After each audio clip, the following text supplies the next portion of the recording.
Nathalie Ondé, vous organisez ici au relais du Picotin un stage de topographie. Alors quel est le public qui vient ici participer?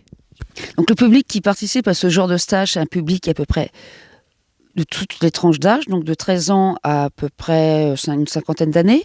Ce sont des gens qui pratiquent assez régulièrement l'équitation ou la randonnée et qui souhaitent améliorer leur autonomie à cheval. Donc ils vont commencer par un parcours de topographie, par un stage de topographie qui sera sur 3 niveaux, qui va durer 3 dimanches dans l'année, la saison hivernale, mais ils vont également compléter cette connaissance de la topographie, de l'orientation, par des stages de secourisme équin, par des stages de bourrellerie, de travail de cuir, également des stages de connaissance générale, un petit peu de juridique pour savoir ce qu'on a le droit de faire, ce qu'on n'a pas le droit de faire, et également un stage de maréchalerie pour savoir se dépanner en cours de randonnée. L'objectif étant de rendre ces cavaliers autonomes.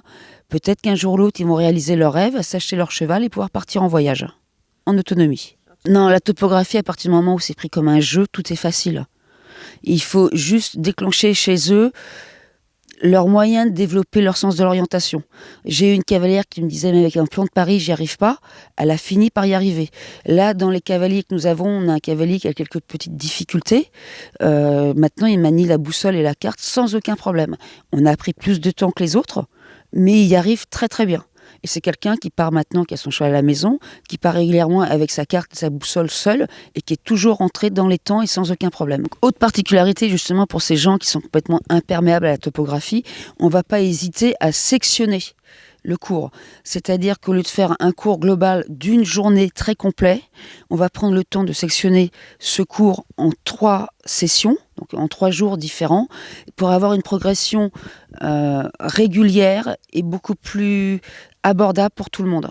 Donc aujourd'hui, c'est la carte et la boussole, c'est un b.a.-ba de base.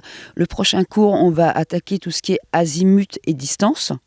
Et le 3e cours, on va ajouter azimut, distance, boussole, vitesse. Donc ils vont avoir une formation complète pour pouvoir après se déplacer à cheval. Donc, on va également avoir une partie juridique, quels sont les chemins que l'on peut prendre, les chemins que l'on ne peut pas prendre, qu'est-ce qu'un bois, qu'est-ce qu'une forêt, rien que le nom vous indique déjà des choses.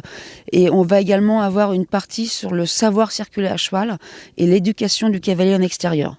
Qu'est-ce qu'on doit faire, qu'est-ce qu'on ne doit pas faire. Donc c'est vraiment non seulement un cours de topographie, mais c'est aussi un savoir-vivre qu'on inculque au cavalier qui n'est pas forcément donné dans d'autres disciplines. Le stage de topographie plus particulièrement se déroule de la manière suivante. On va prendre par exemple le stage de topographie de niveau 1. On va commencer en salle. Donc ce premier cours, nous avons appris ensemble la carte, les couleurs, les symboles. On a surtout également appris à se servir de la boussole qui est l'outil primordial pour l'orientation. Nous avons terminé la matinée de théorie par une marche à pied d'à peu près une petite 20 minutes, une petite demi-heure pour se servir de la boussole. Et ensuite, après le déjeuner, les cavaliers ont été mis 2 par 2, en groupe de 2 par 2, avec une carte, une boussole, et ont un parcours imposé à faire. Moi, mon rôle, avec d'autres personnes, nous sommes sur le parcours, et on contrôle leur passage et leurs difficultés. Alors, à l'époque d'Internet et du GPS, c'est pas vraiment des données archaïques, dans le sens où votre GPS, à tout moment, peut tomber en panne ou être déréglé.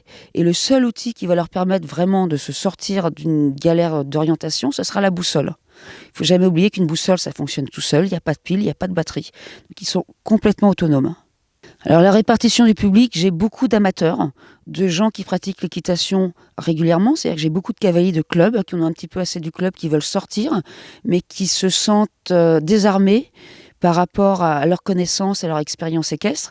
Donc qui souhaitent, en ayant déjà participé par exemple à des promenades ou à des randonnées, qui souhaitent parfaire leurs connaissances pour découvrir une autre forme d'équitation. J'en ai qui, suite à ces stages, vont devenir des professionnels, qui vont se découvrir une vraie passion et vont s'orienter notamment vers un ATE. J'ai également des élèves ATE en cours de formation qui viennent parfaire les exercices par la pratique et réviser la théorie avec moi.